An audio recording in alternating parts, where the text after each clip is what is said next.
낮에도 하도균 교수님께서 나오셔서 이렇게 강의해 주셨는데 귀한 시간이었죠. 저도 제 숙소에서 인터넷으로 들으면서 좋은 시간 되었는데요. 그래서 하나님께서 여기저기서 일하고 계신 것을 인하여 감사를 드립니다. 저는 하동규 교수님은 전혀 몰랐는데요. 금년에 그 서울신학대학에서 전도 동력 세미나라고 해서 1회 했는데 그 세미나의 본질이 나중에 제가 듣기로 전도하더라도 복음의 본질을 되찾아야 한다, 이런 차원에서 했는데 총장님도 이렇게 오시고 그랬더라고요. 하동규 교수님이 주최하셔서. 근데 강사를 3명을 초대를 했는데 저를 초대를 했어요. 그 중에 한 명으로. 그래서 제가 가서 섬기면서 이렇게 알게 됐어요. 그런데 하나님께서 이렇게 오늘도 강의도 들으면서 또 귀하게 여기저기서 일하고 계셔서 너무 감사하다 싶고요. 오늘 오전에 이길스 목사님께서 이렇게 말씀 전해 주셨는데, 그러니까 그게 제 눈에 보여지더라고요. 저에게도. 그러니까 그게 뭐냐 하면, 그러니까 에스겔서건, 예레미야서건, 이제 하나님의 유업을 하나님의 백성들이 회복시킬 걸 말씀하시잖아요. 그렇죠? 그러면서 거기에 보면 하나님의 백성들을 회복시킬 걸 말해요. 그러니까 이 말로 바꿔 말하면 뭐냐 하면 하나님의 백성들이 회복되는 게 하나님의 유업이 주어지는 필수 조건이라는 거죠. 그리고 거기에 내용들을 보시면 이게 신앙의 본질이에요. 그러니까 이렇게 되어져야 유업이 주어진다는 얘기잖아요. 예, 그래서 이제 그 구절들을 보면 우리가 그렇게 하나님의 유업이 우리에게 주어지려면 우리가 그렇게 서야 할 부분들이에요. 그 하나하나가.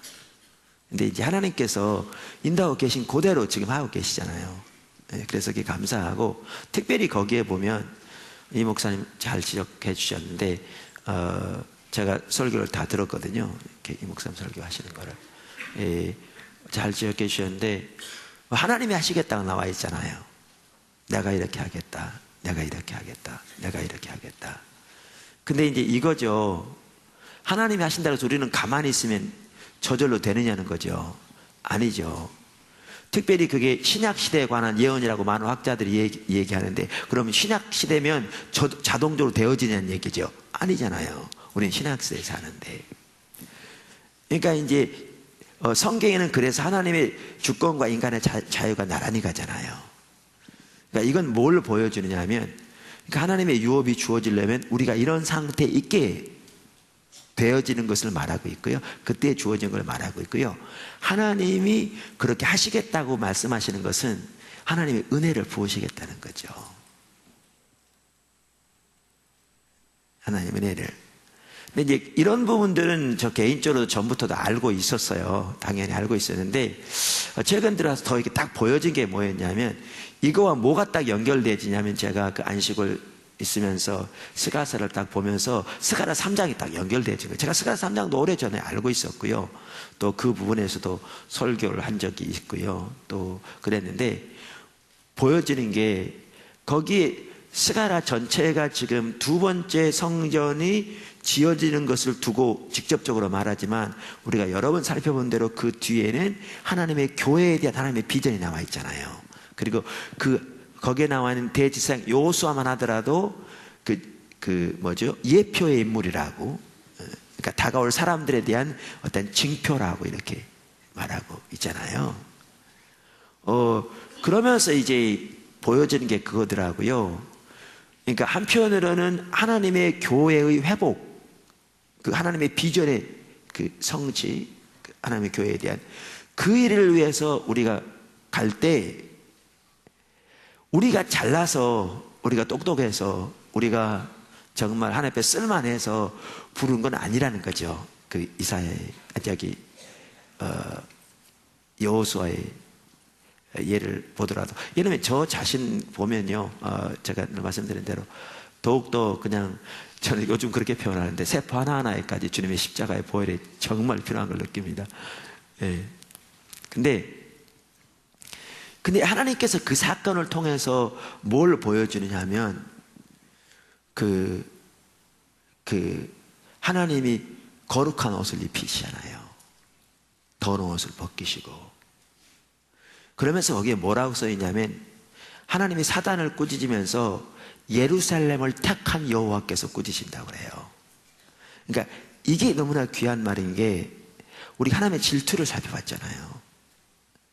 시온을 향한, 또 이제 시온을 향한다는 게 교회를 향한 거라 우리가 다 이미 보았잖아요. 그리고 하나님의 그 비전, 그런 교회가 세워지길 원하시는 하나님의 그 열망. 그러니까 시온을 택하시고 시온을 향해 그 질투를 가지고 계신 하나님께서 그 질투로 인하여 사단을 꾸짖는 거예요. 그리고 여호수아에게 새 옷을 입히시는 거예요. 아름다운 옷을. 그러니까 이제 이걸 연결시켜 보면 뭐가 보이냐면, 주님이 우리에게 하나님의 백성으로서 아까 그 회복되어질 것이 어떻게 보면 같이 가는 거잖아요. 그러는 은혜를 부으시는 것을 보여주는 거죠. 근데 그 중에 핵심이 뭐냐면, 이 목사님이 정확하게 그 부분을 잘 저는 제시하셨다고 생각하는데요. 거기에 핵심이 십자가에 간 삶이에요. 거룩한 삶의 핵심이 십자가에 간 삶이거든요. 거기 스가랴서마다 그걸 지금 사실 말해주고 있잖아요. 정확하게 잘 지적하셨다고 믿고요. 그래서 이렇게 저 개인적으로도 이렇게 최근 들어서 아까도 말씀드린 대로 제 세포 하나하나에 정말 십자가의 능력이 필요한 것을 더 절박하게 깨닫게 되고요. 이렇게 하나님 앞에 나갈 때 주일날만 하더라도 이렇게 십자가의 보혈의 찬양, 우리 하나님 앞에 나갈 때 제일 처음에 드릴 수 있는 좋은 찬양 중에 하나가 또 보혈의 찬양이잖아요. 근데 교회에서도 그렇고 개인적으로도 그렇고 보혈의 찬양을 드리면서 이렇게 나갈 때 더 그 능력이 더 이렇게 깨달아지고요.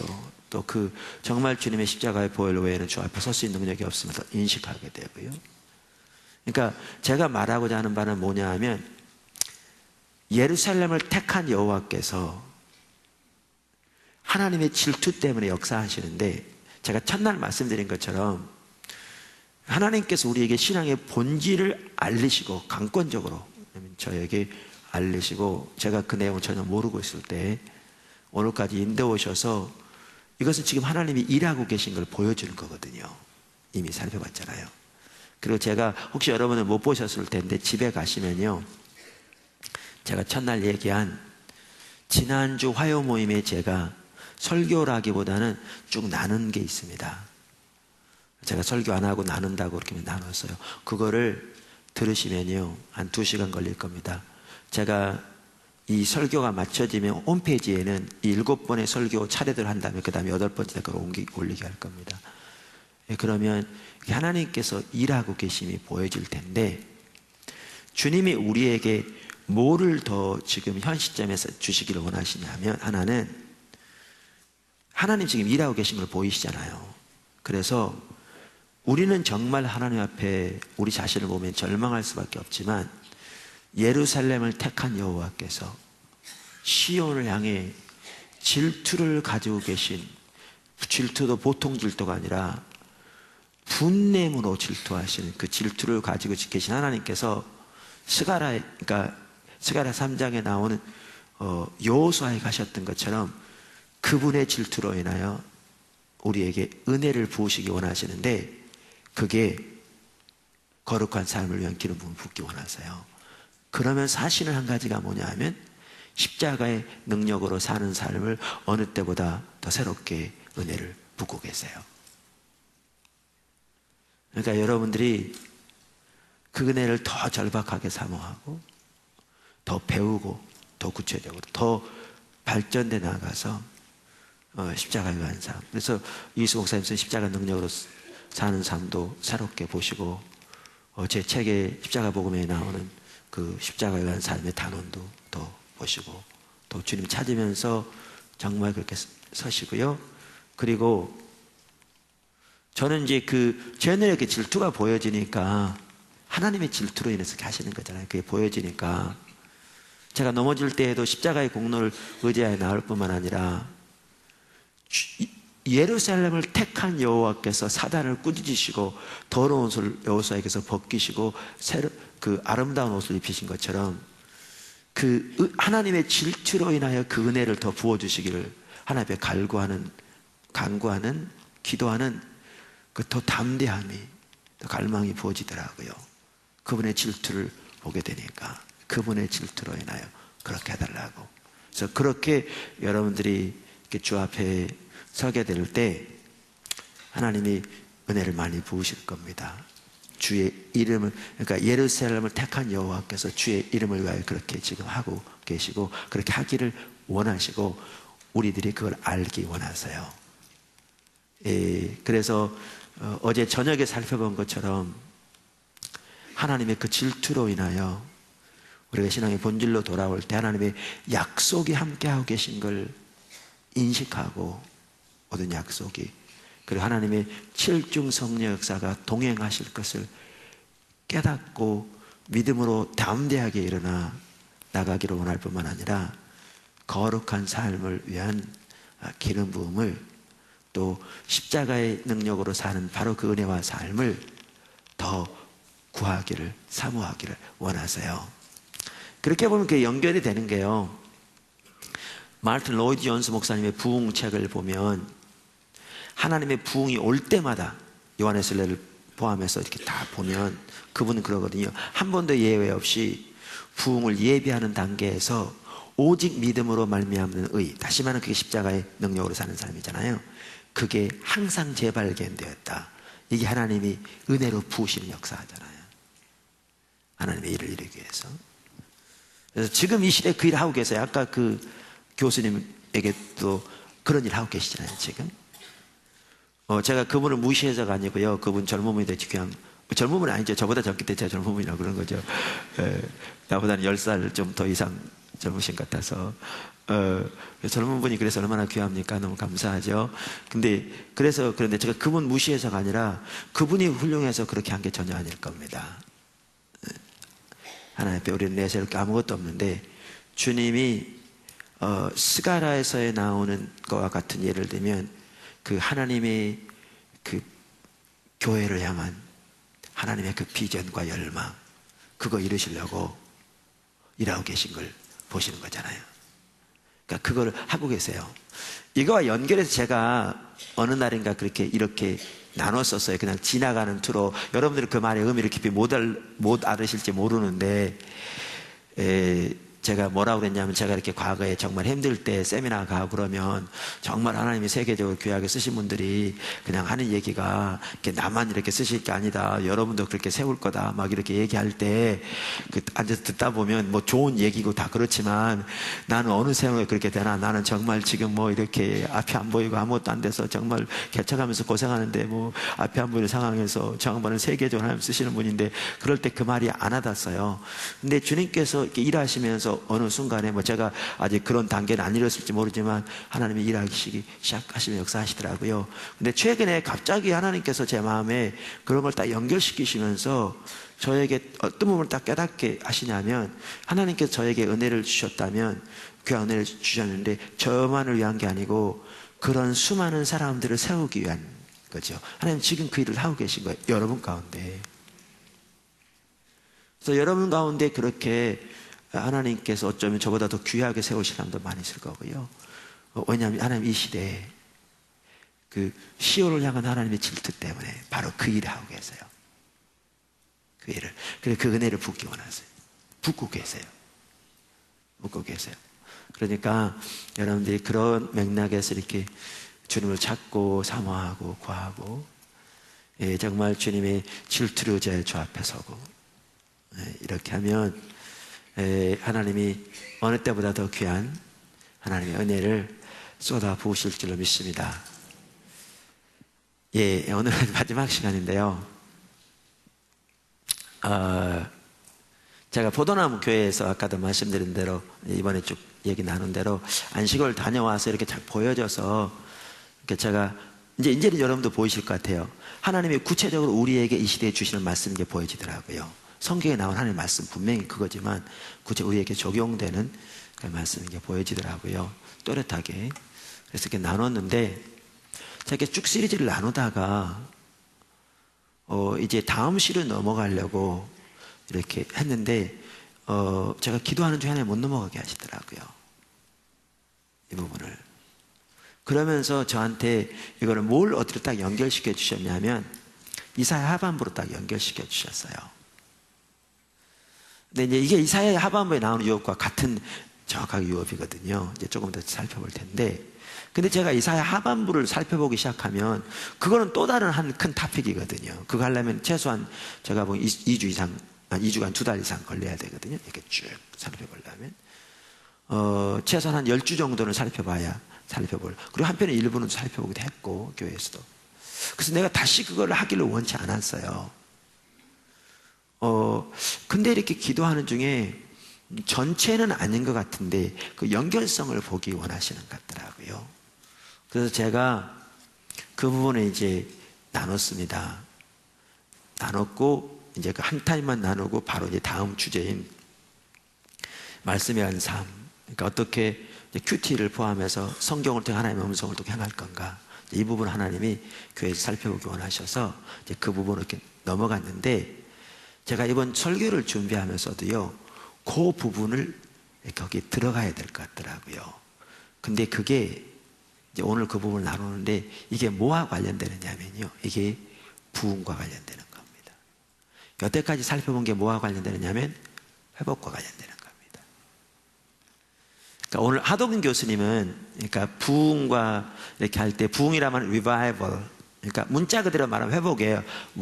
다시 revival, 이 말은 그러니까 라틴에서 나온 말이잖아요. 살다 뭐 이런 뜻이잖아요. 그러니까 다시 살다 하는 건데, 근데 이제 그 부흥이 두 단계로 와요. 여러분들이 부흥에 관해 조그만 책을 보시면 금방 알 수 있어요. 부흥은 두 단계로 오는데 사람들마다 부르는 용어가 달라요. 이 두 단계를. 일반적으로 많은 경우에 이 첫 번째 단계를 리뉴얼이라고 영어로 말하면 갱신, 리뉴얼, 새롭게 되는. 그 다음에 부흥은, 그 다음으로 이제 부흥을 리바이벌 이렇게 해요. 근데 헨리 블랙가비 목사님 같은 경우에는 그걸 그렇게 다르게 부르고요. 그분은 첫 번째 단계를 리바이벌이라고 그래요. 회복되는 부분. 그 다음에 두 번째 부흥을 awakening이라고 그래요. 각성. 그래서 미국의 제1차 대각성 운동, 제2차 대각성 운동, 이렇게 각성이라고 불러요. 그러니까 저는 이제 이거를 어떻게 부르냐면 회복과 부흥이라고 불러요. 그런데 첫 번째 단계 회복이라는 건 뭐냐 하면요, 교회 내에 회복의 역사가 나타나는 거예요. 그러니까 그분은 그것만을 언급했어요. 아까 회복이. 그래서 부흥의 첫 번째 단계는 교회 내에 일어나요. 믿는 사람들 가운데 일어나요. 여기서 회복의 역사가 일어나요. 생명이 다시 회복되는 일이 있고요. 하나님의 구름 기둥이 돌아오고요, 임재가. 근데 여기서 끝나지 않아요. 부흥은 이제는 하나님이 대규모로 임하시는 거예요. 근데 이 대규모로 하나님이 임하시는 이전에 회복이 반드시 먼저 일어나야 돼요. 그러니까 항상 그렇게 돼요. 그래서 두 단계로 온다는 거예요. 2000년 동안 있었던 부흥의 예외가 없었어요. 항상 교회 내에 먼저 회복이 일어나고, 여기에 이제 철저하게 십자가 복음에서 회복이 일어나요. 회복이 일어나고, 이제는 하나님께서 강력하게 대규모로 성령으로 임하세요. 하나님의 영광의 임재로 임하세요. 어떨 때 한 교회 전체 가운데, 한 지역 전체 가운데, 한 나라 전체 가운데, 때로는 여러 나라에 동시에 임하시는 게, 이게 부흥이에요. 그래서 이 부흥이 임하면 이게 그 영향력이 열방으로 이제 확대돼요. 그래서 웨슬리 시대에 있었던 건 하나님의 부흥이었습니다. 그들 내에 먼저 회복이 있었고요. 거기에 그들이 모여서 기도하는 중에 성령이 강력하게 그들에게 임해서 그 성령의 역사가 그 나라 전체를 또 미국으로도 번져가고, 그래서 그 나라 전체를 이렇게 놀랍게 변화시킬 만큼. 그래서 말씀드린 대로 그 어떤 부흥의 그 역사를 보면 그 나라의 100년, 한 세기의 그 역사를 바꿀 만큼 그렇게 하나님의 부흥의 역사가 강한, 이게 부흥이에요. 이 부흥은 우리 단순히 내부에서 회복되는 건 달라요. 똑같은 성격이 나는데 하나님 성령이 강력하게 임하시는 거예요. 근데 제가 오늘 살펴보려고 하는 부분이 뭐냐면, 여태까지 우리가 살펴본 부분이 뭐에 다른 부분이었냐면 회복에 대한 부분이었다면 하나님이 꼭 우리가 알기를 원하는 한 가지가 뭐냐 하면 이 부흥에 대한 부분이에요. 하나님이 대규모로 임하시는 부흥, 그거를 오늘 저녁에 살펴볼 겁니다. 어디에 살펴볼 거냐 하면요, 이사야 하반부 중에서 이사야서 55장과 이사야서 60장을 가지고 이 부분을 살펴볼 텐데, 이걸 같이 연결해서 여러분들 꼭 보기를 원하시는 것 같아요. 우리가 당연히 연결해서 봐야 돼요. 하나님께서 이미 회복의 역사를 향하고 계시다는 것은 부흥을 지금 준비하고 계시다는 거거든요. 하나님 목적을 가지고 오셔서 일하시기 시작하시기 때문에요. 그래서 그 부분을 보기를 원합니다. 잘 정리 안 됐을 수 있어요. 그냥 근데 여러분들이 말하는 취지만 깨닫고 돌아가시면 될 것 같고요. 벌써 취지는 다 이해가 됐으니까. 그래서 여러분들이 그냥 이해하시면 성령께서 깨닫게 하시고 또 은혜도 부어주시고 돌아가서 여러분 교회 가운데 그러한 일들도 행해질 줄 믿습니다.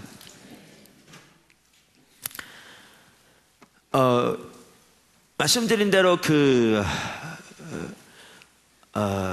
학개서면 학개서에 나오는 그 어떤 그 하나님의 교회를 향한 하나님의 비전과 열망 우리가 보았잖아요.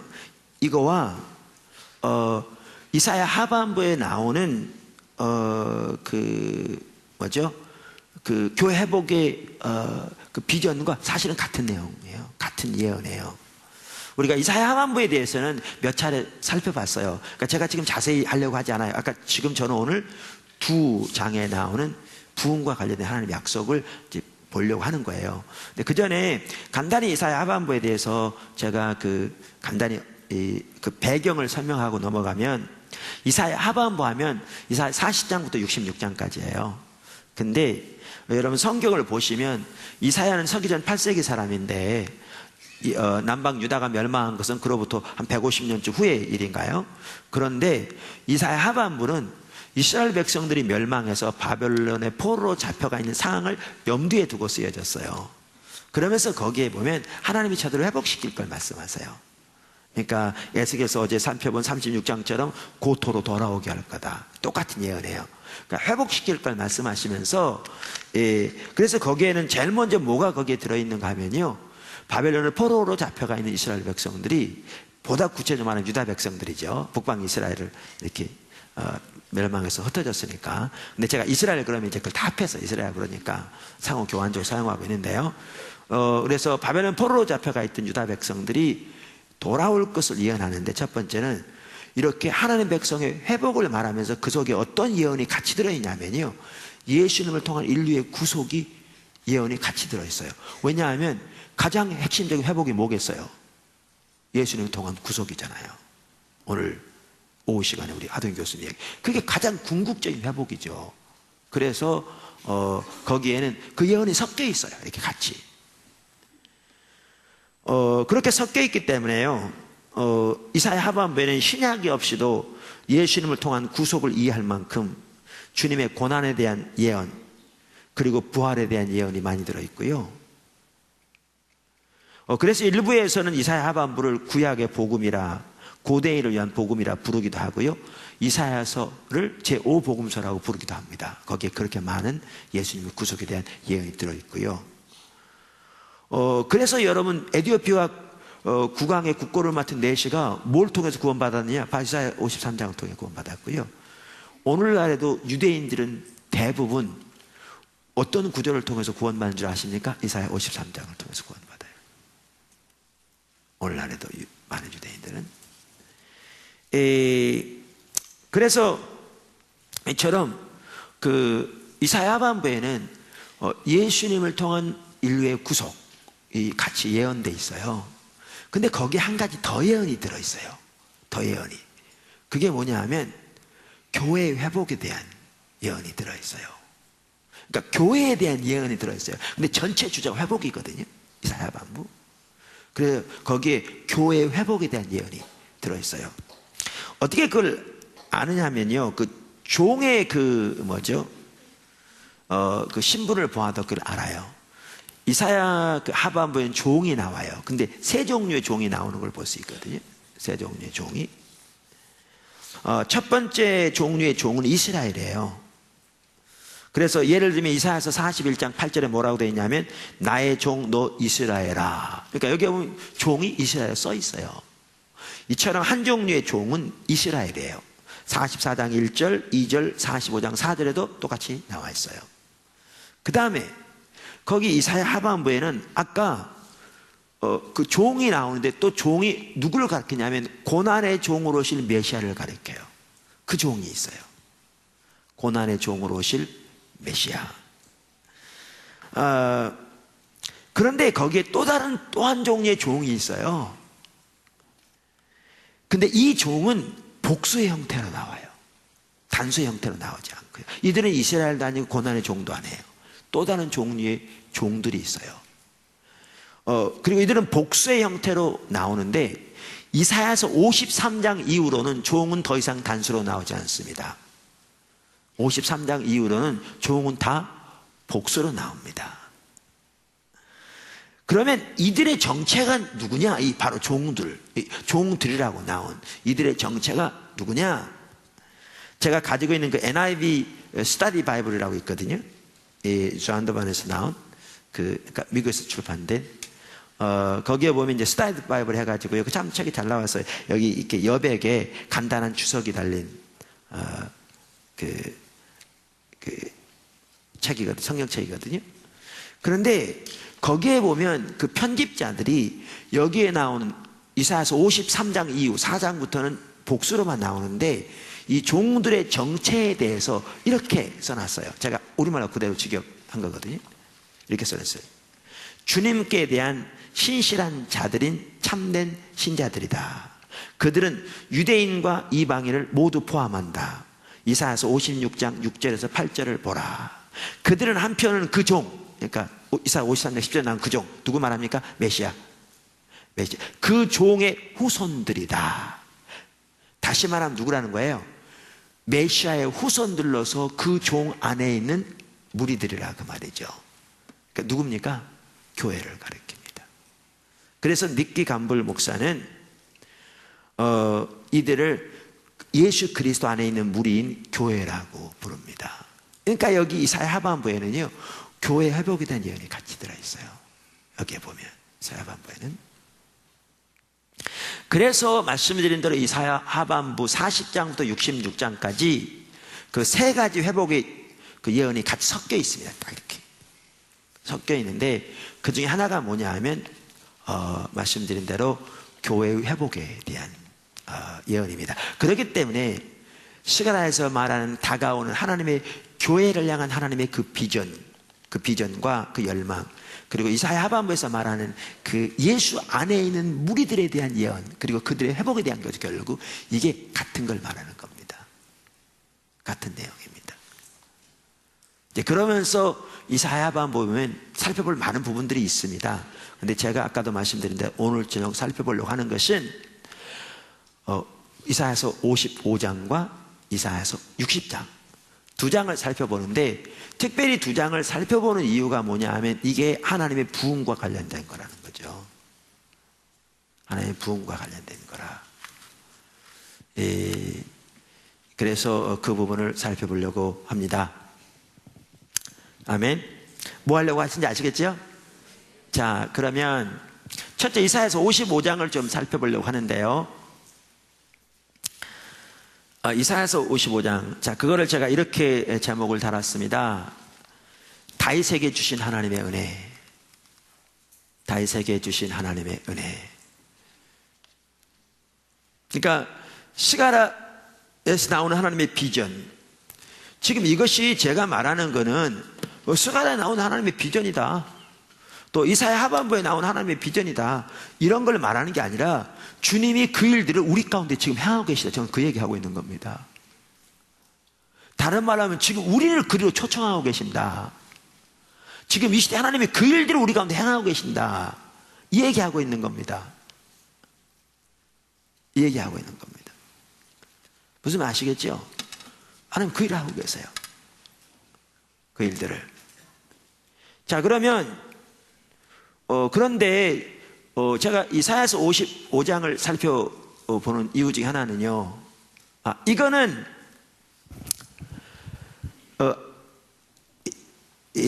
우선 성경 구절부터 읽죠. 그러니까 하나님께서 우리 가운데 지금 하고 계시다 그 말은 우리들만 특별히 뽑으셨다 그 얘기가 전혀 아닙니다. 하나님이 이 시대의 일을 다 하고 계시고 우리를 이로 초대하고 계신다 그 말입니다. 네. 그래서 모든 하나님 백성들에게 이리로 나오기를 하나님 원하시는 거죠. 바로 이 유업을 우리에게 이 시대에 주기를 원하시는 거죠. 할렐루야. 예, 이사야서 55장 제가 1절부터 읽겠습니다. 오라 너희 모든 목마른 자들아 물러나오라. 돈 없는 자도 오라. 너희는 와서 사 먹되 돈 없이 값 없이 포도주와 젖을 사라. 너희가 어찌하여 양식 아닌 것을 위하여 은을 달아주며 배부르게 하지 못할 것을 위하여 수고하느냐. 내게 듣고 들을지어다. 그리하면 너희가 좋은 것으로 먹을 것이며 좋은 것을 먹을 것이며 너희 자신들이 기름진 것으로 즐거움을 얻으리라. 자, 3절 너희는 귀를 기울이고 내게 나와 들으라. 그리하면 너희 영혼이 살리라. 내가 너희를 위하여 영원한 언약을 맺으리니 곧 다윗에게 허락한 확실한 은혜니라. 보라 내가 그를 만민에게 증인으로 세웠고 만민의 인도자와 명령자로 삼았나니 보라 내가 알지 못하는 나라를 내가 부를 것이며 너를 알지 못하는 나라가 내게 달려올 것은 여호와 내 하나님 곧 이스라엘의 거룩하신 이로 말미암음이니라. 이는 너를 영화롭게 하였느니라. 아멘.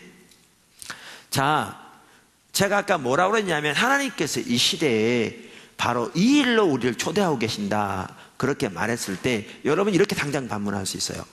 지금 이 구절은 가장 먼저 예수님에 대한 예언 아니냐? 맞습니다. 정확하게 말씀하신 겁니다. 지금 여기에 보면 다윗에게 주신 은혜니라 쭉 나오는 거요. 이건 누구에게 주신 예언이에요? 누구에 대한 예언이에요? 메시아에 대한 예언이에요. 다윗의 자손으로 오실 메시아에 대한 예언이에요. 근데 아까 거기 종들이라고도 표현한 것도 거기에 보시면 그들이 누구에게 속한 자들이라고요? 바로 그 이사야서 53장에 나오는 그 종에게 속한 자들이라고요. 그 종이 누구죠? 메시아, 예수 그리스도. 그리고 여러분 기억하실 것은요, 성경에 나오는 메시아에 관한 유업과 예언이 누굴 통해서 이루어진 줄 아십니까? 예수님 안에 있는 교회를 통해 이루어져요.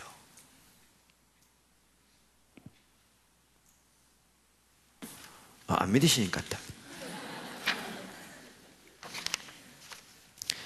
한 예를 들어볼까요? 여러분 시편 2편 8절에 보면요, 여러분 이사야서 42장은 종으로 오실 메시아를 예언하는 구절입니다.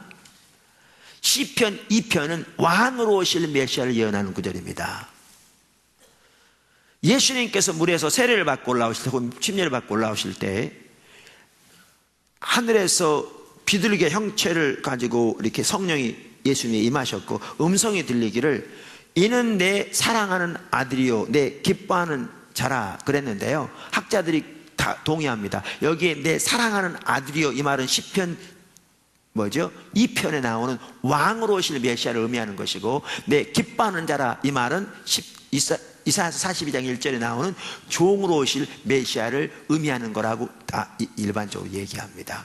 그래서 그 예수님에게 왕으로 오실 메시아 시편 2편의 약속과 이사야 하반부에 나오는 종으로 오실 메시아에 대한 예언이 성취된 것을 의미하는 것이라고 말합니다, 학자들이. 자, 그래서 시편 2편은 왕으로 오실 메시아에 대한 예언입니다. 그러면서 시편 2편 8절에는 뭐라고 말하는가 하면 내게 구하라 내가 이방 나라를 내 유업으로 주리니 내 소유가 땅끝까지 이르리로다. 그러니까 열방을 하나님이 누구에게 유업으로 주셨습니까? 모르시나요? 하나님이 열방을 누구에게 유업으로 주셨냐면요, 예수님에게 주셨습니다.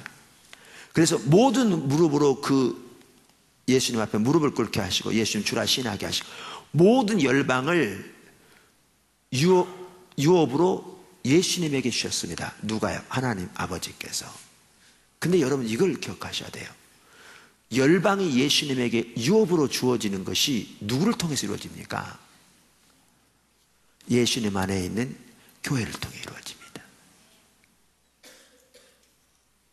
그래서 예수 믿는 우리들을 아들이면 상속자요, 예수와 함께한 상속자니 공동 상속자입니다. 그래서 예수님의 제자들에게 너희는 모든 족속으로 가서 제자를 삼아 아버지와 아들과 성령의 이름으로 침례를 주고 세례를 주고 내가 너희에게 분부한 모든 것을 가르쳐시키게 하라 했겠죠.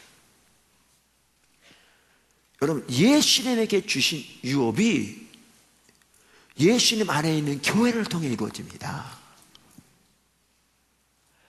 우리가 예수님의 유업을 공동으로 받을 공동상속자라고 성경은 말하고 있습니다. 그러니까 여러분 또 한 구절 제가 보면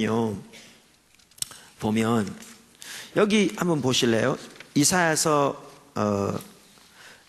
42장 6절 7절 이사야 42장 6절 7절 너무나 중요한 구절들이 좋은 구절들이죠.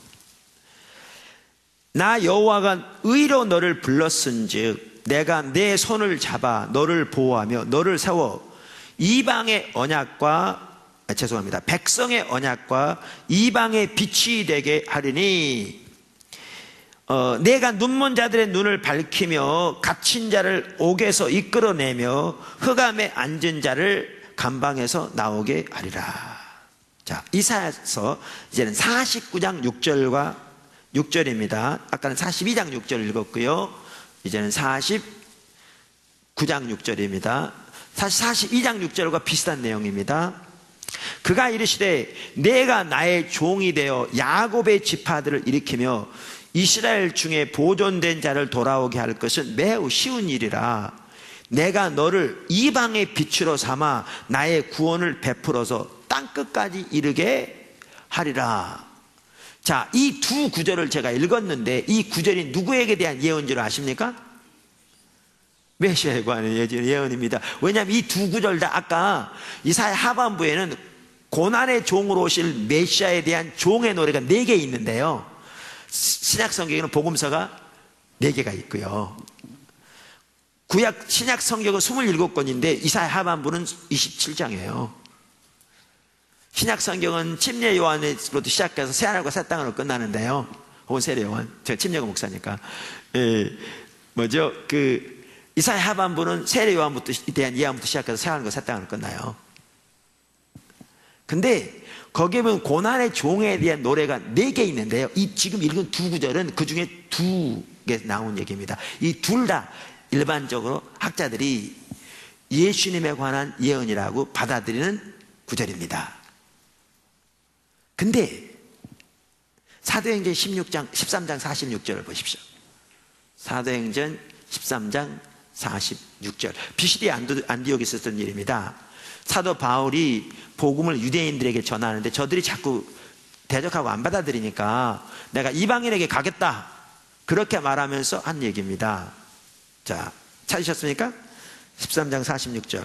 바울과 바나바가 담대히 말하여 이르되 하나님의 말씀을 마땅히 먼저 너희에게 전할 것이로되 너희가 그것을 버리고 영생을 얻기에 합당하지 않은 자로 자취하기로 우리가 이방인에게로 향하노라. 그러면 47절, 주께서 이같이 우리에게 명하시되, 그러면서 주께서 우리에게 명하셨다 그러면서 지금 성경을 인용하는 거거든요. 그 다음 절은요 성경 인용하는 겁니다. 구약 성경 인용하는 거예요. 명하시되 내가 너를 이방의 빛으로 삼아 너로 땅끝까지 구원하게 하리라 하셨느니라 하니, 지금 성경을 인용하는데 어떤 구절 인용합니까? 아까 제가 읽었던 구절들. 그러면 사도 바울이 뭐라고 말하냐면 하나님께서 그 구절을 가지고 자기들에게 명령했다는 거예요. 근데 원래 그 구절은 누구에 대한 예언이라고요?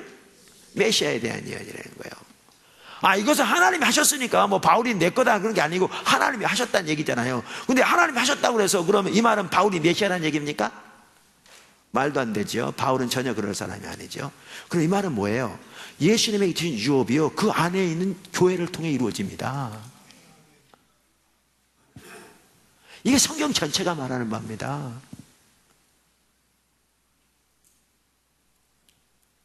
열방을 주신 게 하나님이 예수님에게 주신 거고요, 그 유업이 예수 안에 있는 무리들을 통해서 이루어지는 겁니다. 저와 여러분을 통해 이루어진다고요. 그러니까 아까 말한 데 이사야 55장에 나오는 다윗에게 주신 확실한 은혜라, 이거 가장 먼저는 예수님에게 대한 겁니다. 그건 맞습니다. 뭐 죄로는 여지가 없습니다. 근데 제가 말하고자 하는 바는 바로 예수 안에 있는 무리들에게 주신 약속도 된다는 거죠. 하나님이 이 일들을 하고 계신다는 겁니다. 이 하나님의 그 교회의 하나님의 교회에 대해 가지고 계신 그 비전을 성취하기 위해서 하나님이 주시는 은혜가 다윗에게 주신 은혜라는 겁니다. 이제 제가 무슨 근거로 그렇게 얘기한지는 아시겠죠?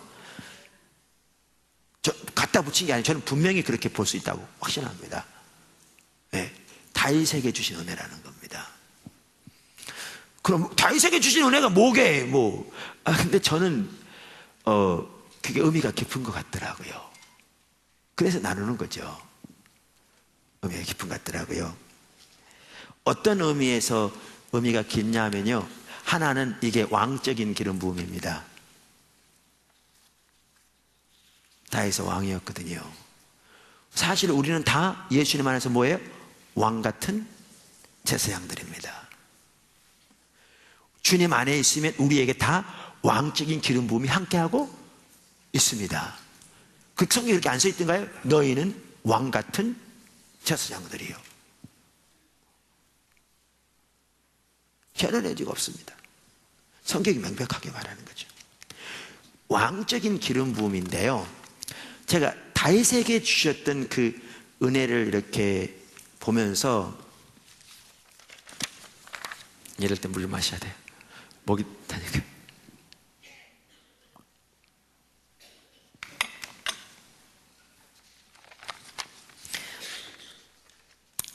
다윗에게 확실한 은혜라 그러면서 내가 그를 만민에게 증인으로 세웠고 만민의 인도자와 명령자로 삼았다, 이렇게 말하고 있거든요.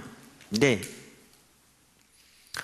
그 다윗에게 주신 은혜라 이렇게 말하는데, 이와 관련해서요, 그 하나 볼 수 있는 좋은 구절이 어디냐면요, 사무엘 하 23장이에요. 사무엘 하 23장. 그러니까 저는요, 이 구절을 잘 몰랐어요. 근데 제가 이렇게 컨퍼런스 할 때는 저희 집에 안 들어가고 여기 숙소에서 머물거든요. 그럼 아무래도 좀 이제 좀 더 집중할 수 있을 것 같아서. 그래서 낮에 같은 데 숙소에 있기도 하고, 이제 그래요. 이제 거기에서 이제 편히 앉아서 이제 인터넷으로 다 예배가 생중계 되니까 저 이렇게 하는데, 제가 이번 컨퍼런스 말고요, 바로 지난번 컨퍼런스 때 제가 거기 앉아서 우연히 이렇게 성경을 보다가 사무엘상을 보게 됐어요. 사무엘하를 보게 됐어요. 근데 우리가 성경을 통해서 하나님의 음성을 듣는 것을 배워야 되잖아요. 그거에 대해서 반대하는 분이 있습니까? 아니, 교파가 뭐든지 상관없이 성경을 통해서 하나님의 음성을 들어야 된다는 그 중요성은 아마 말 안 하는 분이 한 사람도 없을걸요. 그런 사람이 있다면 그건 심각한 문제죠. 물론 성경을 갖다가 자기에게 갖다 붙이는 건 옳지 않죠. 근데 제가 거기 앉아 있었는데요, 성경이 읽는데 어느 구절에 있는데 또렷하게 하나님께서 그게 우리에게 주신 것인지 제가 알겠더라고요. 근데 그때는 그게 제가 그 말의 의미를 몰랐어요. 근데 제가 이번에 설교 준비하다 보니까 그 말의 의미가 뭔지를 더 알겠더라고요. 사무엘상 23장이 하나님께서 다윗에게 주신 유업을 말하고 있어요. 근데 하나님이 지금 그 유업을 이 시대에 우리들에게 제시하고 계시다는 거예요.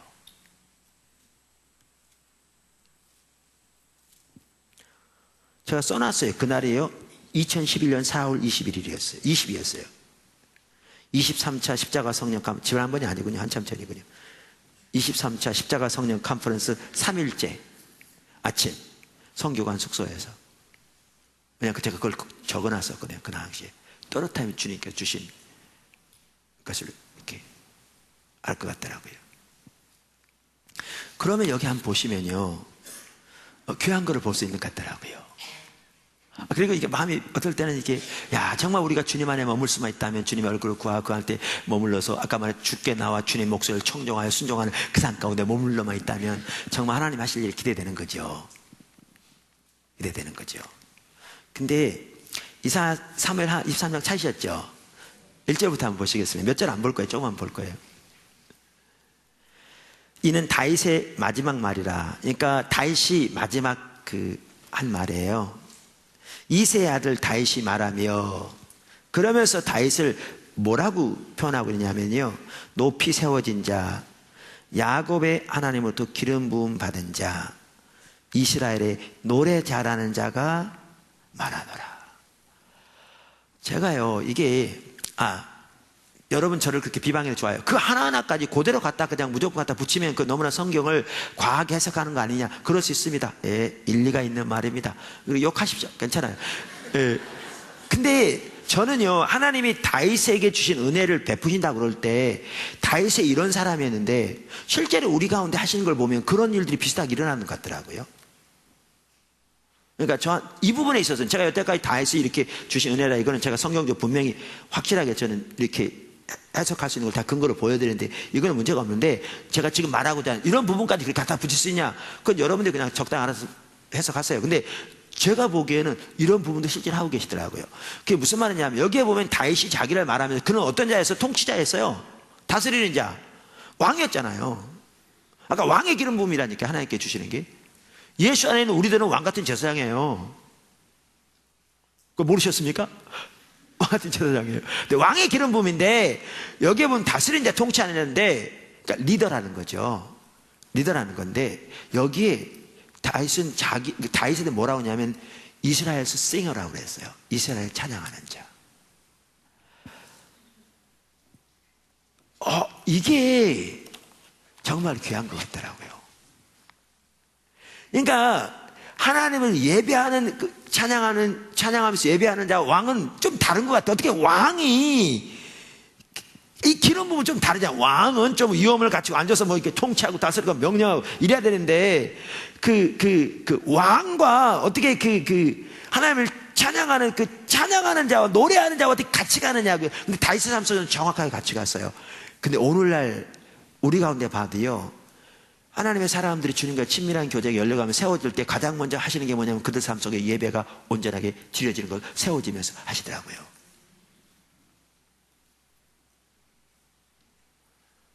목사님들의 삶을 보아도요, 일반 평신들의 삶을 보아도요, 진정으로 주님을 예배하며 경배하면서 예배로서 하나님 쪽으로 하나님의 인자하고 예배하는 것이 되어지면서 그들이 세워지더라고요. 그러니까 이런까지 갖다 붙인다면 아까도 말한 대로 과하다고 볼 수 있다니까요. 괜찮아요. 그럼 과하다고 그냥 받아들이세요. 근데 제가 보기에는 이런 면에서마저도 비슷하게 되어져 가는 걸 보겠더라고요. 이 말은 그러면 찬양을 통해서 안 세운 사람 안 세운다는 얘기냐? 그 얘기는 아닙니다. 그렇게까지 가는 얘기는 아닌데, 많은 경우에 하나님 앞에 제가 여러분들을 보잖아요. 우리 선교회적으로도 교회적으로도 보는데, 그분들이 세워져 가는 출발점이 뭐냐? 예배를 통해서 하나님을 중심적으로 예배를 통해 그분을 예배하며, 예배를 통해 그분을 만나며 그분만을 기뻐하며 그분께 온전한 찬양을 드리는, 요게 되어지는 것부터 시작하더라고요. 어쩌면 그건 당연한 일이에요. 예배를 통해서 하나님과 올바른 관계가 있는데 뭐가 되겠어요? 근데 너무나 놀라운 사실은 다윗은 왕이었는데 다스리는 자였는데 그를 자기 표현하면서 다스리는 자 동시에 이스라엘 싱어라고 되어 있어요. 찬양하는 자. 외국에서 이렇게 어떤 사역하는 분이 한국에 오래전에 와가지고요, 이렇게 어떤 일반적으로 사람들이 그 예언 사역자라 막 그런 분이에요. 저는 그 집회 안 가봤는데 어떤 분이 뭐 한번 꼭 가보라고 그래서 자기가 자리를 받아놨다고 1시간 좀 가보라고 그래서 나 한번 1시간 가본 적이 있었거든요. 근데 그분이 자리를 잡아놓고 오늘 좀 와보라고 그래서 가본 적이 있는데 그분이 그런 얘기를 하더라고요. 그분이 어떤 근거를 하는지는 모르겠어요. 근데 그분이 그런 얘기 하는 것만 그냥 얘기하는 거예요. 그건 그냥 그분의 얘기니까 그냥 그런 거 하고 그냥 들으시면 돼요. 안 받아도 상관없어요. 그분의 얘기예요. 그분은 하나님께 참 민감하다고 하는 분인데 사람들마다 평가가 다르죠. 근데 그분이 그러더라고요. 하나님이 앞으로 세우실 사람들은 싱어, 예배하는 자와 다윗처럼 예배하는 자와 다윗은 한편은 장군이었잖아요. 왕, 다스리는 자, 그 장군, 전투하는 자, 이게 같이 갈 거라는 거지. 근데 사무엘상이 그걸 말하고 있어. 사무엘하 23장. 그분은 성경적인 근거를 가지고 말했는지 뭐 기도하는데 하나님께서 말씀하시는지 잘 모르겠어요. 근데 그분이 얘기하는데 저는 그냥 들었는데 제가 그걸 말하는 게 아니고요. 여기에 그리고 실제로 우리 가운데 많은 경우에 다 100% 그렇지 않으면 안 된다 그 얘기는 전혀 아닙니다. 그런데 많은 경우에 그 일을 실제로 하시는 것을 보겠더라고요.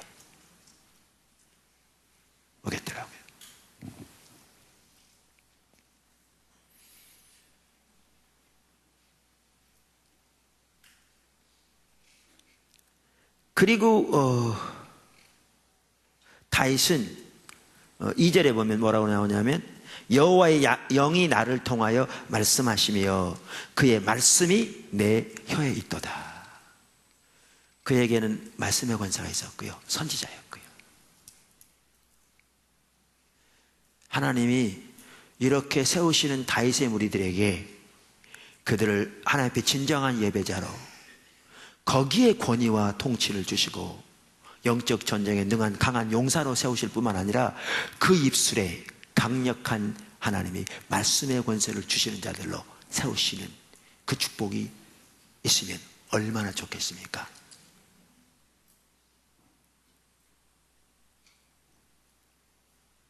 다윗의 기름부.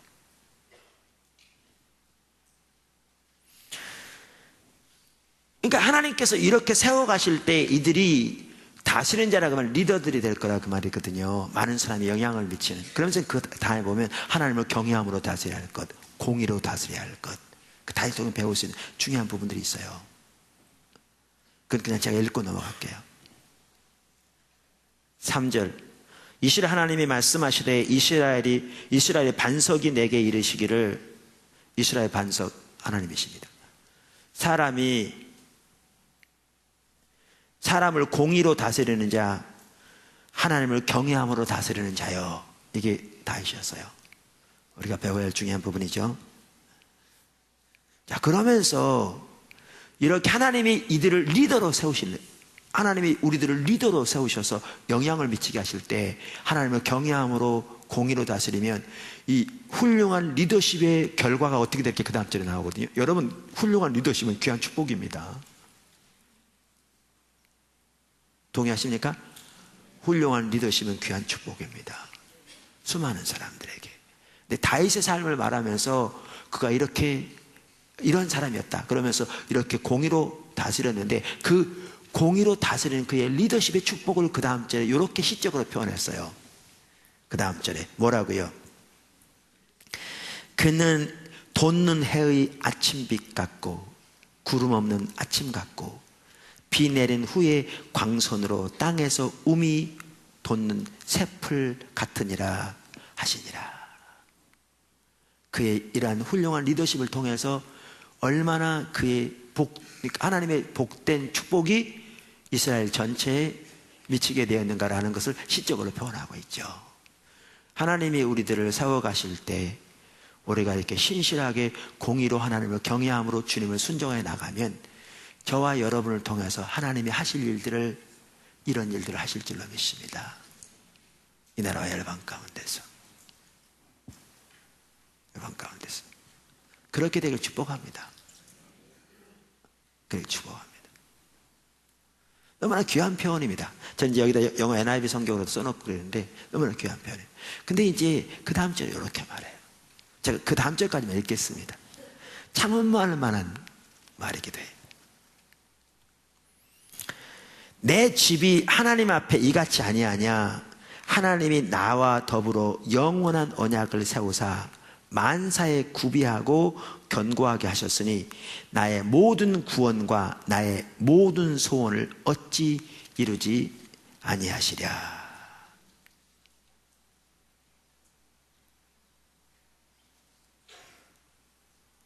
하나님이 그렇게 하셨습니다.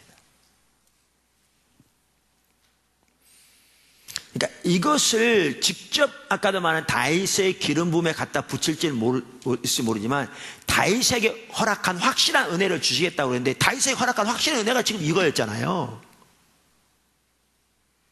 그의 인생을 마치면서 그거 한 얘기니까 그에게 허락한 확실한 은혜가 이거 아닙니까? 근데 그런 하나님의 유업으로 우리를 초대하고 계신다는 겁니다.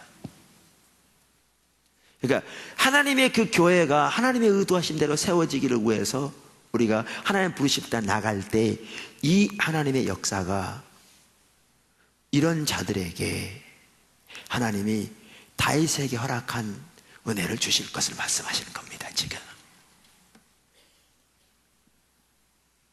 다윗에게 허락한. 그래서 저는 2003년 꽤 됐네요. 나는 저걸 때 몰라요. 2011년 작년이라니까. 맞아. 그렇게 안 되는데. 예. 23차라고 잘 그러니까 23차라니까. 2011년. 예. 그러니까 작년? 그러니까 올해가 지금 몇 월이지? 12년, 지금 오늘이 10월. 그러니까 1년 반 됐거든요. 그죠? 그러니까 나는 반년 전인 줄 알았더니 벌써 1년. 그러니까 그때 이렇게, 제가 이런 내용을 잘 모르고 있었을 텐데, 연결해서 모르고 있을 텐데, 저 그냥 성경 읽는데, 또렷하게 주님께서 이 부분을 이렇게 말씀하신 걸 알겠더라고요. 하나님께서 주신다는 거를. 근데 지금 연결해보면 정확하게 하나님 그 일을 하고 계신 거죠. 제가 이사야 하반부 하더라도요, 그 얘기를 가끔 나누는데, 이사야서 54장 1절에서 3절. 제가 그 구절을 여러분 잘 아시는 구절이에요. 제가 성경책 써놨어요. 1999년 5월 19일. 분당에서 있을 때 3층에 있다가 그 지하 전체를 구입하려고 서로 기도할 때 제가 지금 부른 대로 1999년 5월 19일 제가 성경에 또렷하게 주님이 그걸 말씀하셔서 써놨고 그 뒤로 이렇게 나누다 보니까 그게 중요한 것 같아서 제가 말하거든요. 외웠거든요. 1999년 5월 19일 날 성경 읽는데요. 이사야서 54장 1절 3절을 또렷하게 주시더라고요.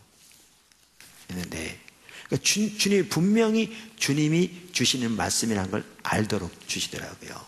성경을 통해서. 근데 그 구절이 어떤 구절인지 아세요? 이런 구절이에요.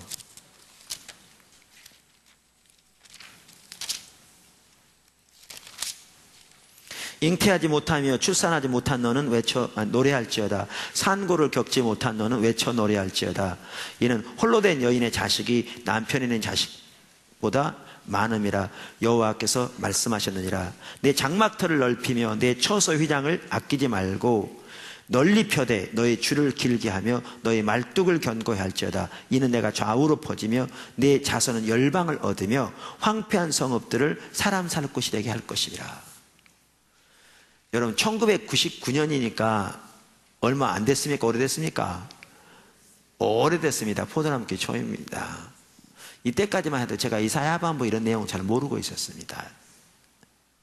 근데 이날 주셔서 저는 어떻게 생각하냐면요, 우리가 3층에 있다가 지하 전체를 구입해서 가려고 지금 하고 있는데 돈이 없고 막 그래서 하나님 말씀하셔서 기도하고 있을 때거든요. 그러니까 여기 보면 장막터를 넓히며 처소 휘장을 아끼지 말고 펼치라 이러니까 우리는 어떻게 저는 받아들였냐면 지하 이거 주시겠다고 그러신 줄로 알은 거예요.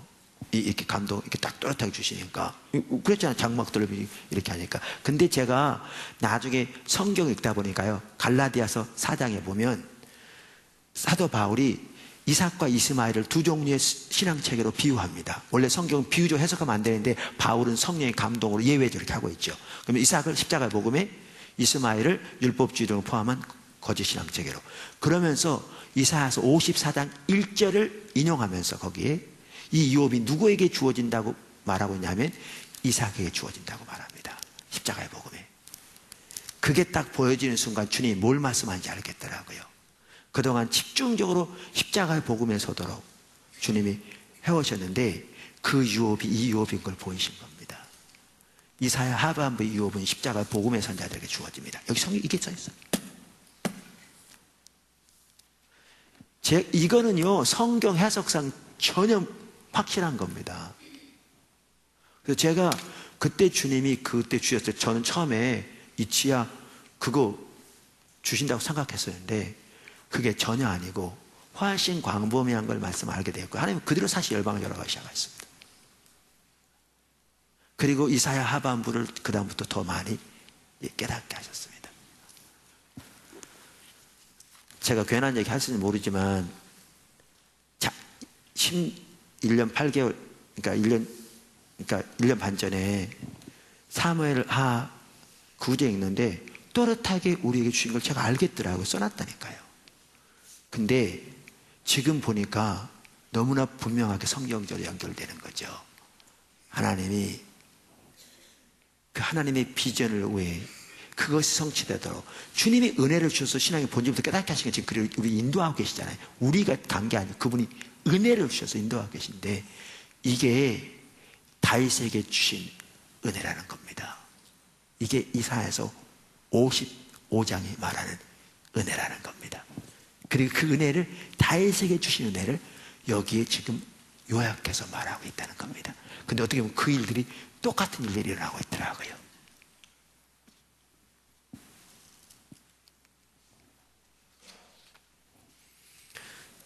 다윗에게 주신 확실한 은혜가 하나님이 지금 하나님의 사람들에게 붓고 계십니다.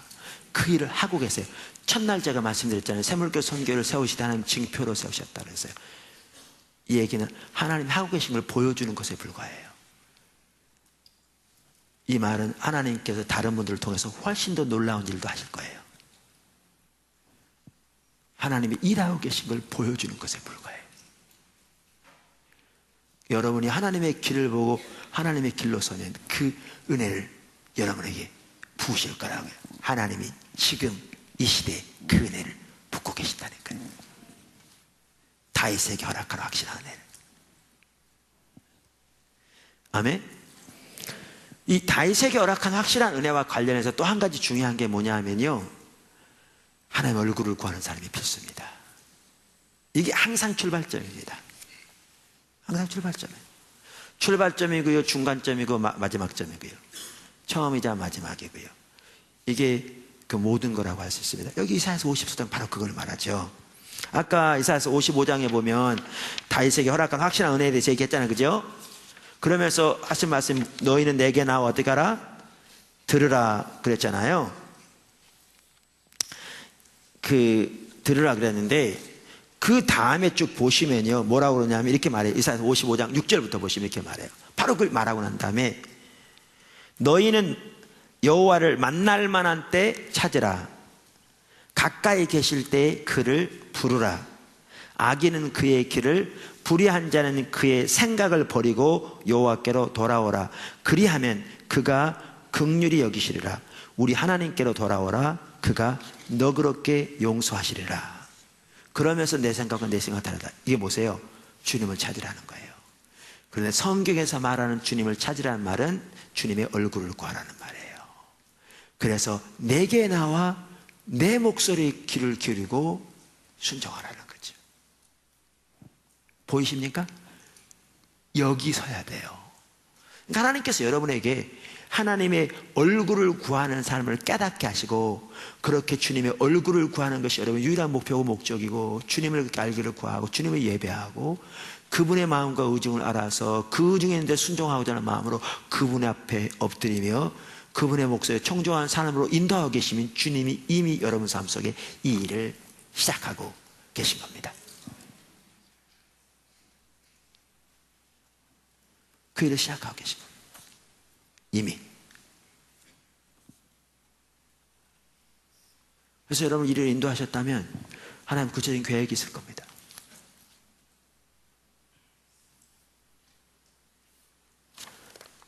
그래서 하나님의 얼굴을 구하는 사람이 필수입니다.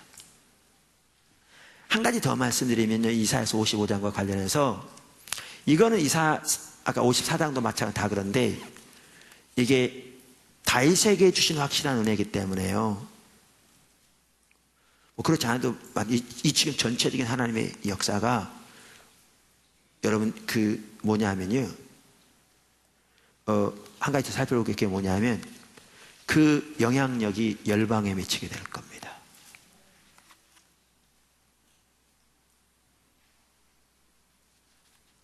그 영향력이 열방에 미치게 될 겁니다.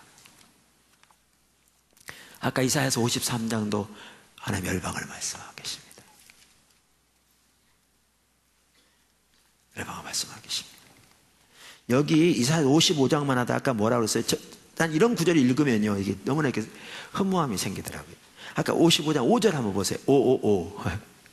5자는 원래 5자는 은혜의 숫자랍니다, 성경에서. 근데 555 한번 보십시오. 제가 미신적으로 받아들이는 건 아니고요. 하여튼 55장 5절을 보시라고요. 웬만하면은 보라, 내가 알지 못하는 나라를 내가 부를 것이며 너를 알지 못하는 나라가 내게 달려올 것은 여호와 내 하나님 곧 이스라엘의 거룩하신 이로 말미암음이니라. 이는 너를 영화롭게 하였느니라. 여러분, 이 너를 영화롭게 했다는 말을요, 이사야서 60장에도 보시면 알지만 이거는 이 말 뒤에 뭐가 전제되어 있냐면요, 하나님이 영광으로 임하실 것이 전제되어 있습니다. 스가랴 8장도 마찬가지였죠. 성전이 지어지면 하나님이 영광으로 임하셔서 거하시며 운행하실 것이기 때문에 그런 일이 있을 거라. 그런데 주님으로 말미암아 어떻게 될 거라? 내가 알지 못하는 나라를 부를 것이며 내가 알지 못하는 나라가 내게 몰려올 것은 그 영향력이 누구로 인하여? 하나님으로 인하여 열방에 미치게 될 것. 여러분, 이거요, 가장 먼저 예수님에 대한 예언입니다. 근데 예수님 안에 있는 우리들에게 주신 약속이기도 합니다. 아까도 말씀드린 대로 그 성경적인 그런 근거는 뿐만 아니고요, 여기에 너 2인칭 다 쓰잖아요. 내가 너가 누구냐? 여기 너의 정체가 누구냐? 여기에 말하는 Who is you? here. 그러니까 you가 누구냐는 여기에 너가 단수거든요.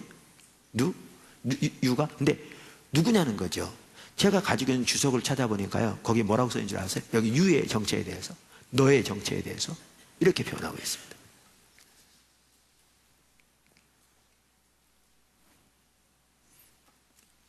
예, 죄송합니다. 제가 다른 페이지 보고 있습니다.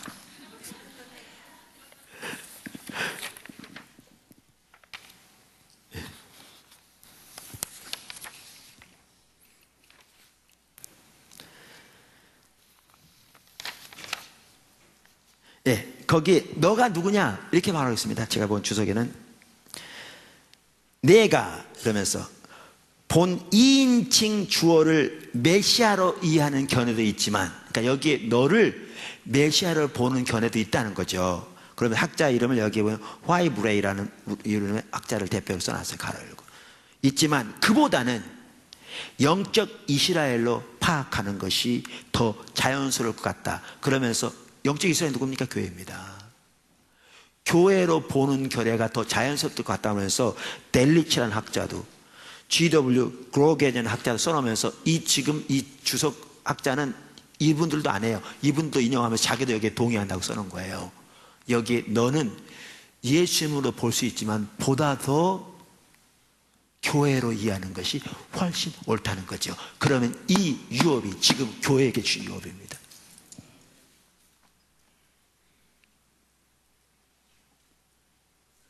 다윗에게 주신 이 하나님의 은혜가 가장 먼저 예수님에 대한 예언이기도 하지만 보다 근본적으로보다는 어차피 예수님 안에 우리에게 주신 약속이니까 어떻게 보면 더 타당하게 교회에게 주신 유업을 지금 말씀하고 있다고요.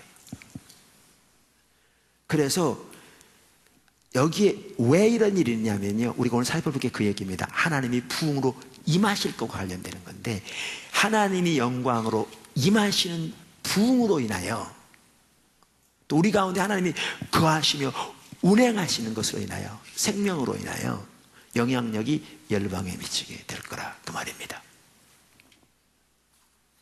열방에. 여러분, 열방에 미치게 되는 것은요, 하나님이 아브라함 때부터 주신 유업입니다. 새로운 거 아닙니다. 하나님의 계획은 처음부터 그랬습니다.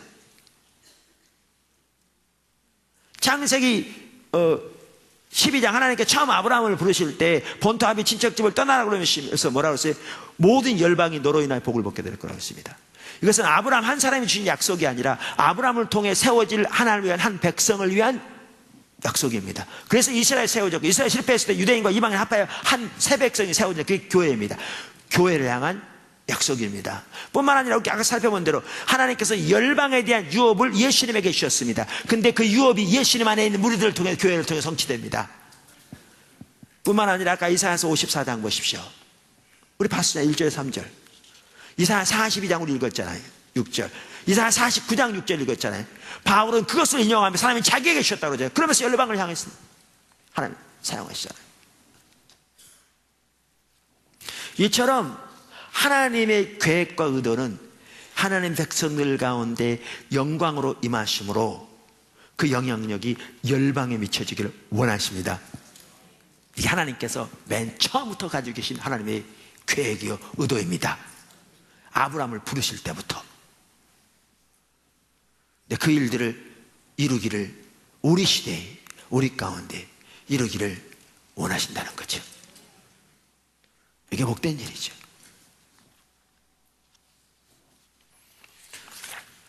이게 오늘 저녁에 살펴보려고 했던 한 가지고요. 또 한 가지가 아까 어디라고 그랬죠? 이사야서 60장입니다. 그러니까 이사야서 55장도 결국 여기에 보면 이는 내가 너를 영화롭게 하였음이라, 이 구절이 바로 그게 포함되어 있습니다. 아까 집에 가셔서 그 구절을 한번 이사야 하반부에서 찾아보십시오. 그러면 거기서 뭘 의미하는지를 보시면 좀 더 이해하실 겁니다. 그런데 이걸 구체적으로 말해주는 장이 어디냐면 이사야서 60장입니다. 거기 하나님 뭐라고 말씀하시냐면 하나님이 영광으로 임하실 것을 말씀하십니다.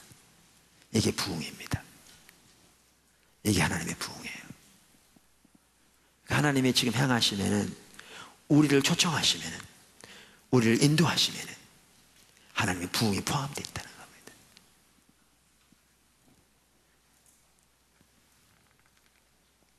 이사야서 60장 1절부터 보시죠. 일어나라, 빛을 발하라.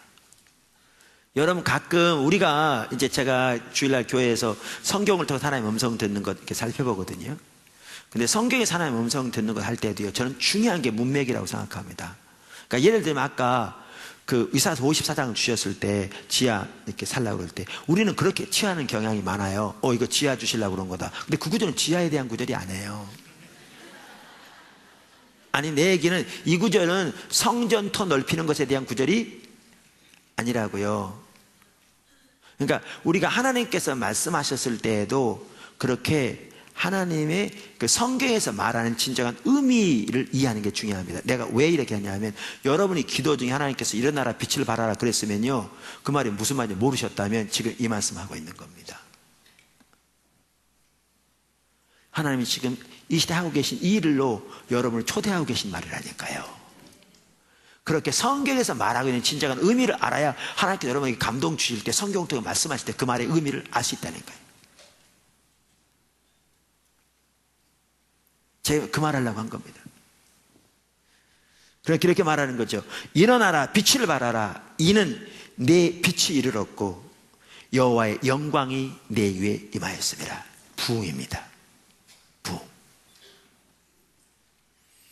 보라, 어둠이 땅을 덮을 것이며 캄캄함이 만민을 가리려니와 오직 여호와께서 내 위에 임하실 것이며 그의 영광이 내 위에 나타나리니 나라들은 내 빛으로, 왕들은 비치는 내 광명으로 나오리라. 여기 보십시오. 왜 열방이 오느냐? 영광으로 임하실 것이기 때문에. 그러면서 두 절을 더 읽겠습니다. 내 눈을 들어 사방을 보라. 무리가 다 내게 모여 내게로 오느니라. 내 아들들은 먼 곳에서 오겠고 내 딸들은 안 기어올 것이라. 그때 내가 보고 기쁜 빛을 내며 내 마음이 놀라고 또 화창하리니 이는 바다의 부가 내게로 달려오며 나라의 재물이 내게로 옴이라. 여러분 기억하실 것은요, 가장 먼저 이 구절은 뭐에 관한 구절이에요? 바벨론 포로에 돌아갈 것에 대한 예언이에요. 이 구절은요, 가장 먼저 이사야가 뭐 그걸 말한다니까요. 지금 이 구절 그 얘기예요. 이 바벨론 포로에 돌아가고, 왜? 하나님이 임하셔 도우실 거기 때문에. 근데 이 구절은 보다 근본적으로는 예수님에 대한 예언입니다. 예수님이 영광으로 우리에게 오신 겁니다. 예수님 하나님이 오신 겁니다. 영광으로 임마누엘 하나님 오신 겁니다. 이 구절이요, 가장 먼저는, 그러니까 보다 근본적으로는 예수님에 대한 예입니다. 근데 기억하시고, 아까도 말한 대로 이 구절은 이 두 가지 예언만 여기 들어있는 게 아니라 교회 회복에 대한 예언도 같이 들어있습니다. 그게 이사야 하반부입니다. 그래서 하나님께서 영광으로 임하실 것이기 때문에 그 영향력이 열방에 미치게 될 거라고 말이죠. 여기도. 그러니까 아까 그 수르바벨 거기 뭐죠? 스가랴 8장, 저는 그거와도 정말 연결돼요. 저는 그 구절 볼 때 주여 이런 마음이 들어요.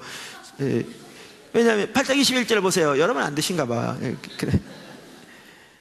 8장 21절, 이 성읍 주민이 저 성읍에 가서 이르기를 우리가 속히 가서 만군의 여호와를 찾고 여호와께 은혜를 구하자 하면 나도 가겠노라 하겠으며, 많은 백성과 강대한 나라들이 예루살렘으로 와서 만군의 여호와를 찾고 여호와께 은혜를 구하리라. 만군의 여호와가 이같이 말하노라. 그날에는 말이 다른 이방 백성 10명이 유다 사람 하나의 옷자락을 잡을 것이라. 또 잡고 말하기를 하나님이 너희와 함께 하심을 들었나니 우리가 너희와 함께 가려 하노라 하리라 하시니라. 이런 일들이 왜요? 하나님의 영광으로 임하실 것이기 때문에. 그러니까 얼마나 같은 내용이죠. 주님이 임하실 거기 때문에 너무나 귀한 일이죠. 근데 여기 한 가지 더 살펴봐야 돼요. 그게 뭐냐 하면, 이전 영광이 이전의 나중 영광이 처음 영광보다 크리라. 이전의 나중 영광이 처음 영광보다 크리라.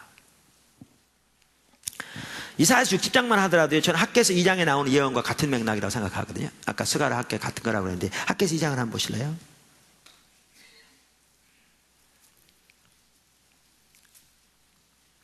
(6절) 만군의 여호와가 이같이, 1절부터 5절도 읽어야 되는데 제가 시간이 많지 않아서 그냥 넘어갈게요. 사실 설교 조금만 하면 끝나요. 근데 넘어갈게요.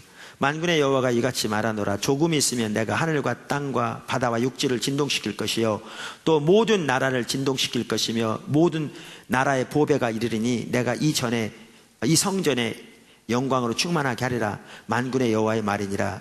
은도 내 것이요 금도 내 것이니라. 만군의 여호와의 말이니라. 이 성전의 나중 영광이 이전 영광보다 크리라. 만군의 여호와의 말이니라. 내가 이곳에 평강을 주리라. 만군의 여호와의 말이니라. 가장 먼저 이 구절은 어떤 구절이죠? 이 구절은 두 번째 성전 지을 때 너무나 초라해. 솔로몬 성전에 비하면. 그러니까 그 당시 살아있는 사람들 중에 나이 많은 사람들이 있겠죠. 옛날에 솔로몬 성전을 본 사람들은 이게 무슨 성전이라 낙심한 거예요. 그러니까 작은 나라의 시작을 몇 시하는 자가 누구냐 그러면서 이전의 나중 영광이 이전 영광보다 크리라, 그렇게 말한 거예요. 그러니까 가장 먼저는 뭐에 대한 구절이냐면요, 그 성전 짓는 거에 대한 구절이에요. 근데 이 구절은요 그것만을 말하는 게 아니에요. 땅을 흔들만 모든 흔들릴 거라, 이거요 말세에 관한 예언입니다. 여러분 주석도 찾아보세요. 이건 단순히 그때 예언만 가지고는 절대 해결되지 않습니다. 그럼 이걸 기억하셔야 돼요. 제가 왜 그렇게 말하냐면, 여러분 아까 스가랴에서 말하는 이 모든 약속, 하나님의 교회에 대한 비전, 또 이사야 하반부에 나오는 이 모든 교회에 대한 하나님의 비전들 이미 성취됐어요. 언제? 초대교회 때. 그 사도행전에 나타난 교회의 모습, 그게 하나님 바라셨던 교회의 모습이에요. 그게 스가랴에서 말하는 교회예요. 그게 이사야 하반부에서 말하는 교회의 놀라운 축복이에요. 그래서 복음이 열방으로 증거되는. 근데 문제는 이거죠. 그때 성취됐기 때문에 그게 다 끝났는가? 아니라는 거죠. 하나님의 교회가 그렇게 되기를 원하세요. 근데 우리는 거기서 너무나 멀어 있어요. 그래서 제가 교회 회복이라는 말을 쓰죠. 근데 여러분 거기다 한 가지 덧붙이면요, 성경에 보면 이전의 나중 영광이 처음 영광보다 클 걸 말해요. 무슨 말이냐면요, 교회만 하더라도 초대교회보다 말세지말의 교회가 더 그 영광이 클 것을 성경은 분명하게 보여줍니다. 분명하게. 어디에 그런 구절이 있느냐? 로마 11장에 있어요. 로마서 11장에 사도 바울이 이스라엘 백성을 향한 하나님의 계획을 말하는 구절이에요. 이스라엘 백성, 하나님이 그러면 저들은 그럼 하나님 버렸냐? 이제 저들은 더 이상 하나님 백성 아니냐? 이제 끝났냐? 아니라 그 말이죠. 저들이 돌아올 거다. 대규모로. 그걸 말하는 구절입니다. 그러면서 이렇게 말합니다. 한번 보실래요? 로마 11장 25절. 다 찾으셨죠?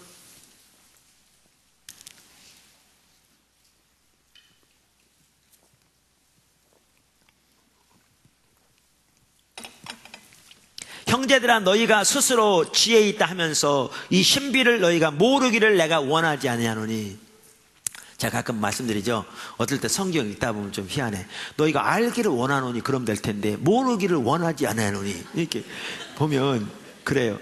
근데 이게 헬라어의 그 번역을 그대로 해서 그래요. 헬라어에서 이걸 더블 부정이라고 그래요. 이중 부정. 이중 부정은 강조형이에요. 그러니까 이 말은 우리말로 번역하면 어떻게 번역하는 것이 옳은가 하면요, 형제들아 너희가 이 신비를 반드시 알기를 원하노니, 이런 뜻이에요. 그 말을 강조하기 위해서 이중 부정을 한 거예요. 그게 헬라 용법이에요. 그러니까 이상한 소리가 아니고요, 강조형이에요. 이 신비를 너희가 반드시 알기를 내가 원하노니, 그렇게 번역해보죠. 이 신비는 이방인의, 죄송합니다, 제가 몇 절을 읽다 이렇게 그랬죠? 25절. 11절부터 읽어야 되는데 11절부터 먼저 읽을게요. 그러므로 내가 말하노니 그들이 넘어지기까지 실족하였느냐? 이제 완전히 끝났냐? 유다 백성들이, 유대인들이. 그럴 수 없느니라. 그들이 넘어짐으로 구원이 이방인에게 이르러 이스라엘로 식인하게 함이니라. 그들의 넘어짐이 세상의 풍성함이 되며 그들의 실패가 이방인의 풍성함이 되거든 하물며 그들의 충만함이니요. 이게 무슨 말인지 아시겠죠? 그들이 넘어져서 결과로 복음이 누구에게 가게 됐다? 이방인에 가게 되었다. 그러면 그들이 넘어짐이 이방인의 풍성함이 되었다면, 그들이 돌아온다면, 충만하게 된다면 그건 얼마나 더하겠냐? 아시겠죠? 무슨 말인지. 그 다음 절.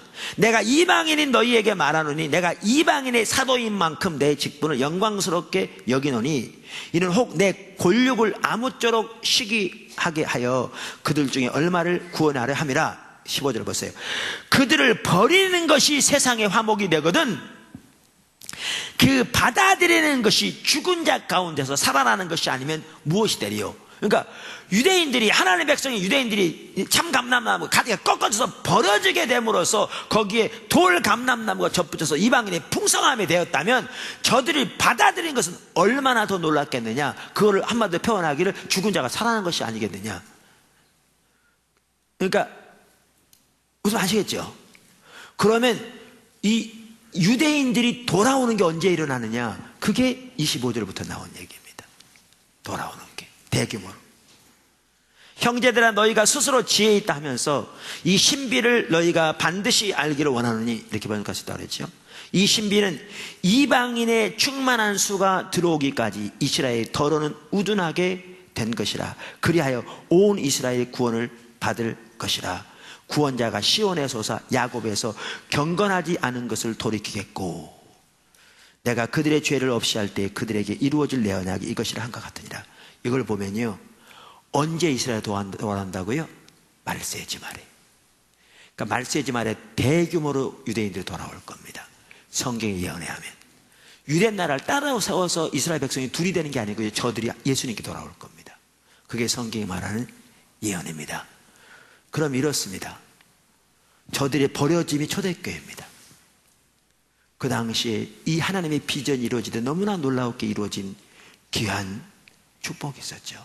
근데 성경은 말하기를 그 핫게스를 그렇게 다 쓸 수는 없겠지만 그렇게 쓴다면 이전의 나중 영광이 이전 영광보다 크리라고 말한 것처럼 성경에 보면 말세의 지말의 교회의 영광이 초대교회의 교회 영광보다 훨씬 클 것을 말해주고 있습니다. 그러니까 초대교회의 그 약속이 다 이루어진 게 아니라는 거죠. 하나님은 그 교회를 회복시키고 원하신다는 거죠. 어느 시대건. 그래서 그 교회의 회복을 위해서 부흥이 임한 거죠. 웨슬리 시대에도 조나단에도 시대에도. 그리고 더 놀라운 사실은 말세지 말에는 초대교회보다 그 영광이 더 클 것이라고 말하고 있죠.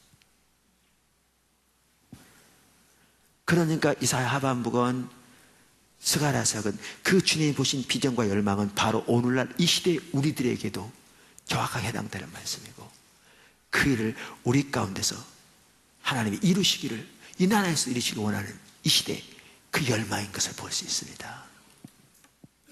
그 열망인 것을. 여러분 특별히 아까 그 이사야서 59장에 보면 이렇게 나오거든요. 서쪽에서 여호와의 이름을 두려워하겠고 59장 19절 해돋는 쪽에서 그의 영광을 두려워할 것은 여호와께서 그 기운에 몰려 급히 흐르는 강물같이 오실 것임이라. 그러면서 20절에 뭐라고 하냐면 여호와의 말씀이니라 구속자가 시온에 임하며 야곱의 자손 가운데 죄가를 떠난 적이 말했죠. 아까 말세 지말에 이스라엘 대규모로 돌아올 거라고 그러면서 기록된 바 그러면서 아까 사도 바울이 로마 11장 26절에서 인용했잖아요. 그 구절이 일반 학자들이 어떤 구절이라고 보느냐 하면 바로 이 20절이라고 봅니다. 근데 그게 말세 지말에 일어날 거라고 그랬잖아요. 그럼 이거 보세요. 동쪽에서부터 서쪽까지 그러니까 전 세계가 하나님의 이름을 경외하는 이렇게 될 거라. 왜? 하나님이 급히 흐르는 하수처럼 선물결처럼 임할 것이기 때문에 대규모의 부흥이 예비되고 있음을 말했죠. 특별히 말세지 말이에요. 하나님의 기독교 역사 2000년 동안 수많은 부흥을 보내셨습니다. 근데 말세지 말에는 이전보다 더 놀라운 부흥이 일어날 것이라고 성경은 분명히 말해주고 있습니다. 초대교회의 영광보다 말세지 말의 영광, 주님의 신부가 준비되는 말세지 말의 영광이 훨씬 클 것을 성경은 분명하게 예언하고 있습니다. 저는 지금이 말세지 말이다, 지금이 여기서 말하는 그 부흥을 말한다, 그렇게 말하고 있지는 않습니다. You never know. 그건 아무도 모릅니다.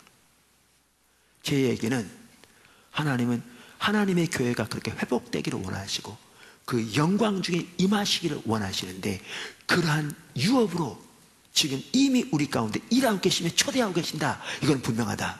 이걸 말씀드리는 겁니다. 그래서 그 일들이 바로 성경에서 말하는 이 일들이다. 이렇게 말하고 있는 겁니다.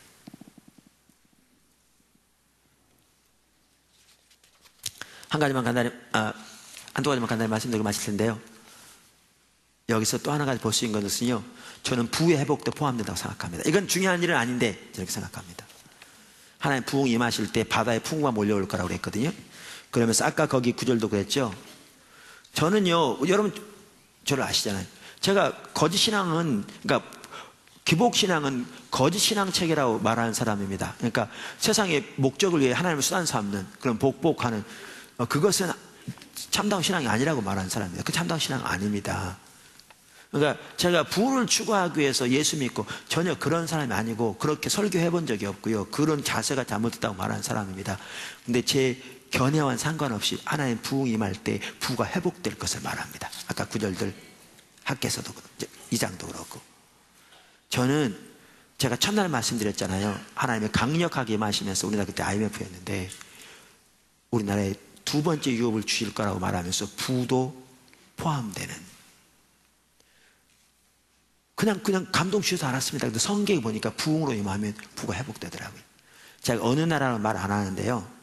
그 나라 가서 우리가 집회 자주 가는데 기도할 때 하나님이 그 나라에 부흥을 보내실 것을 말씀하실 뿐만 아니라 그 나라에 부를 회복시킬 걸 동시에 말씀한 거 아세요? 우린 전혀 그 무한구하는데. 근데 갈 때마다 그 나라 공항에 들어가면요, 오고 가는 사람들이 훨씬 많아지고요. 도로 가는 곳마다 건설이 훨씬 많이 늘어나고 있고요. 근데 성경은 분명히 그걸 말합니다. 성경은.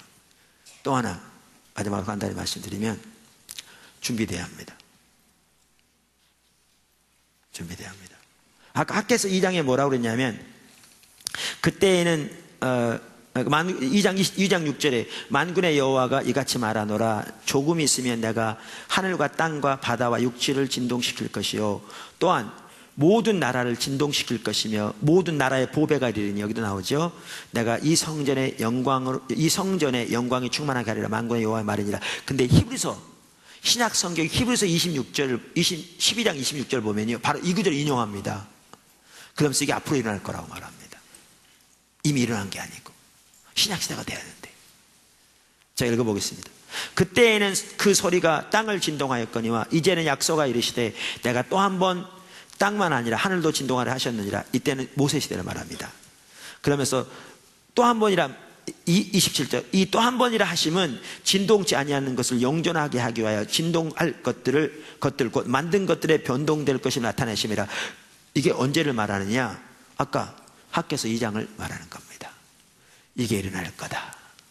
그러면서 그러므로 우리가 흔들리지 않은 나라를 받았은즉 은혜를 받자. 이로 말미암아 경건함과 두려움으로 하나님을 기쁘시게 섬길지니 우리 하나님은 소멸한 부르시라. 영광으로 임하시는 것 관련된 구절입니다. 왜? 출애굽 시대에도 하나님 영광으로 임하실 때와 관련되어 있었습니다. 학개 시대 이 예언도 영광으로 임하시는 것 관련된 거고 히브리서에도 영광 임하시는 것. 여러분 특별히 예수님 재림할 때 가장 큰 부흥이 있겠죠. 그때는 가장 큰 흔들림이 있을 거고요. 그렇습니다. 그래서 하나님이